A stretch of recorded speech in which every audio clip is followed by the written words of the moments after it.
گلا ہے شوق کو دل میں بھی تنگ یہ جا کا، گوہر میں محو ہوا اضطراب دریا کا۔ السلام علیکم ناظرین، آپ کو معلوم ہی ہوگا کہ اس سے پہلے آپ کی خدمت میں درد منت کشے دوا نہ ہوا، میں نہ اچھا ہوا برا نہ ہوا، پوری شرح و بس کے ساتھ آپ کی خدمت میں یہ غزل مکمل طور پر پیش کی جا چکی ہے۔ تو آج سے ایک نئی غزل کا آغاز ہونے جا رہا ہے، جس کا مسئلہ ہے گلا ہے شوق کو دل میں بھی تنگ یہ جا کا، گوہر میں محو ہوا اضطراب دریا کا۔ تو آئیں اس کو بلا تاخیر شروع کرتے ہیں۔ سب سے پہلے چونکہ آج ایک نئی غزل ہے، اس کی بحر اور اس کے ارکان کا تعارف لازمی ہے، تاکہ جو احباب اس میں لکھنا چاہیں اور پھر لکھ کر اپنے کہے ہوئے کی تصحیح کرنا چاہیں ان کے لیے آسانی ہو۔ تو یہ غزل جو ہے وہ بحر مجتز کے اندر ہے، جس کے ارکان ہیں مفاعل فاعلات مفاعل فعل، مفاعل فاعلات مفاعل فعل،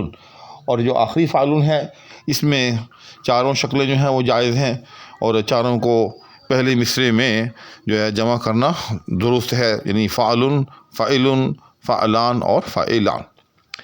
تو آئیں اب اس کی جو ہے وہ تشریح کرتے ہیں۔ سب سے پہلے حسب دستور اس کے اندر موجود مشکل الفاظ کے معانی۔ تو گلا شکوے کو کہتے ہیں، شوق جو ہے عشق کے معنی میں ہے۔ یاد رکھیے گا کہ لفظ شوق جو ہے عام طور پر جب بولا جاتا ہے تو اس کا مطلب یہ ہوتا ہے کہ کسی چیز کی حد سے بڑی ہوئی خواہش، لیکن جب یہ لٹریچر میں، ادب میں، شعریات میں اور غزلیات میں مستعمل نظر آئے تو اس کا بلا تکلف معنی عشق ہوتا ہے۔ دل میں بھی تنگ یہ جا کا، تو غالب کہتا ہے کہ گلا ہے شوق کو دل میں بھی تنگ یہ جا کا، کہ عشق جو ہے، شوق جو ہے وہ اپنے اندر اتنی وسیع و عریض دنیا رکھتا ہے کہ اس کو دل جیسی وسیع چیز میں بھی تنگیے جا کا، یعنی تنگیے مقام کا شکوہ ہے۔ یہ جو ہے نا دل میں بھی، اس میں بڑی لطافت ہے کہ گلا ہے شوق کو دل میں بھی، یعنی غالب کہتا ہے کہ دل جو ہے وہ اتنا وسیع و عریض، جیسے وہ بہت معروف ایک صوفیہ کا شعر ہے کہ دل دریا سمندروں ڈونگے، کون دل آزیاں جانے ہو، سلطان باؤ رحمہ اللہ کا یہ معروف شعر۔ تو دل تو ایک ایسی وسیع چیز ہے، کہا جاتا ہے کہ اللہ جل شانہ کی ذات جو ہے اگر وہ کہیں سما سکتی ہے تو وہ دل میں سما سکتی ہے۔ تو دل جیسی وسیع چیز،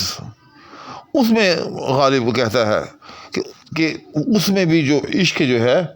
وہ اس بات کا شکوہ کر رہا ہے کہ میں اس دل میں، یعنی اس وسیع و عریض جہان میں بھی سما نہیں سکتا۔ جبکہ دوسری طرف حال یہ ہے، بطور تمثیل کے غالب کہتے ہیں دوسرے مصرے میں کہ گوہر میں محو ہوا اضطراب دریا کا، یعنی دریا جو ہے وہ بھی ظاہر ہے اپنی وسعت کے اعتبار سے بہت معروف چیز ہے۔ دریا کی آپ لمبائی دیکھیں، دریا کی آپ چوڑائی دیکھیں تو وہ ماپے نہیں جاتی، ہزاروں میل پر مبنی جو ہے وہ دریا طویل ہوتے ہیں، اور کئی میل پر جو ہے وہ مشتمل ہوتے ہیں اپنی وسعت کے اعتبار سے۔ تو غالب کہتا ہے کہ گوہر میں محو ہوا اضطراب دریا کا، کہ دریا جو اتنی وسیع و عریض چیز ہوتی ہے کہ جس کی لمبائی سینکڑوں میل بلکہ ہزاروں میل، اور جس کی وسعت جو ہے وہ کئی میل، اگر آپ اس کا طول عرض جو ہے آپس میں ان کو ضرب دیں اور اس کا مربع نکالیں تو وہ ہزاروں مربع میل پر مشتمل ایک رقبہ جو ہے وہ سامنے آتا ہے۔ تو موتی جو ہے وہ ایک بہت چھوٹی سی چیز ہوتی ہے، ایک دانہ ہوتی ہے۔ تو اور کہتا ہے کہ وہ اتنا بڑا دریا جو ہے اس کا جو اضطراب ہے، اس کی جو موجیں ہیں، ان کا اضطراب ایک موتی کے اندر جو ہے آ کر جو ہے وہ ختم ہو جاتا ہے، یا ایک موتی میں آ کر جو ہے وہ سما جاتا ہے۔ محو ہوا یعنی موتی میں سما گیا، گوہر کہتے ہیں موتی کو، گوہر میں محو ہوا یعنی ایک موتی میں سما گیا، اضطراب دریا کا اضطراب، کہ وہاں جب وہ قطرہ نیسا جس کو کہتے ہیں، یا دریا کا قطرہ کہہ لیں آپ اس پرسپیکٹو میں، کہ وہ جو ایک موج جو ہوتی ہے جو بڑی مضطرب ہوتی ہے، تو جب وہ اس سیپی کے اندر ایک قطرے کی صورت میں پہنچتی ہے تو وہاں اس کو قرار آ جاتا ہے، وہاں اس کو سکون آ جاتا ہے، حتیٰ کہ پھر وہ وہاں سکون یاب ہو کر ایک موتی میں جو ہے وہ ڈھل جاتی ہے۔ تو دریا جیسی ایک عظیم اور وسیع و عریض چیز کا جو اضطراب ہے وہ ایک قطرے میں جو ہے آ کر جو ہے وہ جو سمجھے کہ سما جاتا ہے۔ لیکن ادھر دیکھیں کہ دل جیسی وسیع و عریض چیز میں بھی عشق جو ہے وہ جو شوق جو ہے وہ اس بات کا شکوہ کر رہا ہے، تنگی جا کا شکوہ کر رہا ہے کہ مجھے سمانے کے لیے یہ جو جہان دل جو ہے، یہ جو کائنات دل جو ہے، یہ کافی نہیں ہے۔ الغرض اس شعر سے غالب یہ ثابت کرنا چاہتے ہیں کہ دنیا کے اندر تمام چیزوں سے وسیع و عریض چیز جو ہے وہ جذبہ شوق ہے کہ جس کی کوئی حد نہیں ہے، حتیٰ کہ یہ دل جیسے وسیع و عریض جہان میں بھی سما سکتا۔ اس کے بعد اگلا شعر ہے، یہ جانتا ہوں کہ تو اور پاسخ مکتوب، یہ جانتا ہوں کہ تو اور پاسخ مکتوب، مگر ستم زدہ ہوں ذوق خامہ فرسا کا۔ تو اس میں بڑے خوبصورت لفظ جو ہیں وہ مستعمل ہوئے ہیں۔ تو ان اشعار کو بطور خاص اس غزل کو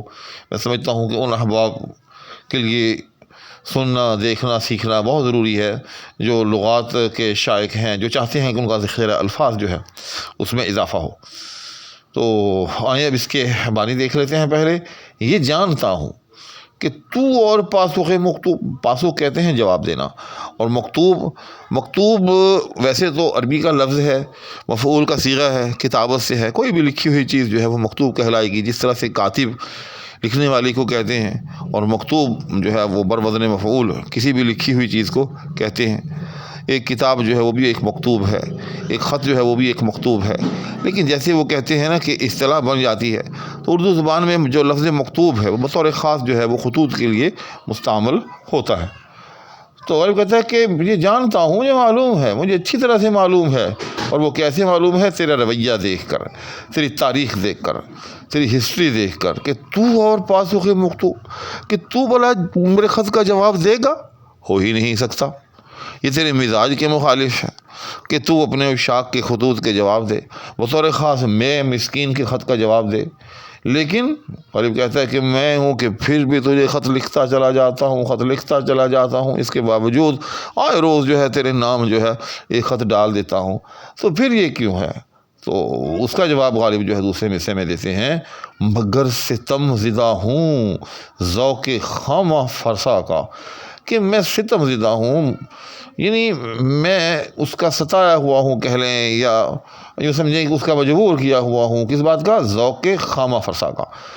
خامہ قلم کو کہتے ہیں، فرسا جو ہے وہ گھسانے کو کہتے ہیں، کہ مجھے قلم گھسانے کا بس شوق ہے، ذوق خامہ فرسا، یعنی قلم گھسانے کا ایک شوق ہے، ایک ذوق ہے، ایک لکھنے کا جذبہ ہے۔ اگرچہ مجھے اچھی طرح معلوم ہے کہ تو اور پاسخ مکتوب، کہ تو اپنے عشاق کے خطوط کے جواب کہاں دے گا، لیکن پھر بھی میں اس جذبہ خامہ فرسائی کا مارا ہوا ہوں، اس کا ستم زدہ ہوں، اور تجھے جو ہے خط لکھتا چلا جا رہا ہوں۔ غالب نے اسی مضمون کو بڑی سادگی کے ساتھ ایک اور شعر میں بھی بیان کیا ہے کہ خط لکھیں گے گرچہ مطلب کچھ نہ ہو، ہم تو عاشق ہیں تمہارے نام کے۔ تو بس وہی مضمون ہے جو غالب نے اس شعر میں قدر تھوڑے سے یوں سمجھے کہ فرق کے ساتھ بیان کیا ہے، اور بڑی خوبصورتی کے ساتھ بیان کیا ہے۔ اس کے بعد اگلا شعر ہے،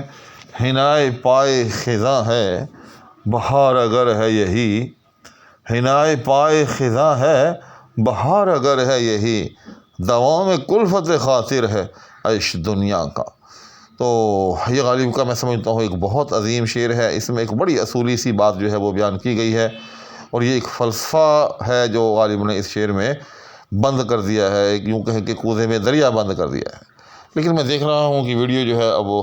پہلے ہی بہت طویل ہو چکی ہے، اور یہ شعر اتنا عظیم شعر ہے کہ یہ اچھی خاصی جو ہے یوں سمجھیں کہ بحث چاہتا ہے، اچھی خاصی گفتگو چاہتا ہے اپنے اظہار کے لیے۔ تو میں اس کو اگلی ویڈیو تک جو ہے وہ مؤخر کرتا ہوں۔ انشاءاللہ اگلی ویڈیو میں اس شعر کو پوری شرح و بسط کے ساتھ، اور اس کے ساتھ کچھ دیگر اشعار کی شرح لے کر آپ کی خدمت میں دوبارہ حاضری دی جائے گی۔ اس وقت تک کے لیے دعاؤں کی درخواست کے ہمراہ آپ سے اجازت چاہوں گا۔ دعا ہے کہ اللہ جل شانہ مجھے بھی اپنی عافیت میں رکھے، آپ کو بھی اپنی عافیت میں رکھے، مجھے بھی دنیا کے ہر شر سے پناہ دے، دنیا و آخرت کے ہر شر سے پناہ دے، آپ کو بھی دنیا کے اور دنیا و آخرت کے ہر شر سے پناہ دے، مجھے بھی دنیا و آخرت کی ہر خیر عطا فرمائے، آپ کو بھی دنیا و آخرت کی ہر خیر عطا فرمائے۔ اسی کے ساتھ اجازت چاہوں گا، اللہ حافظ۔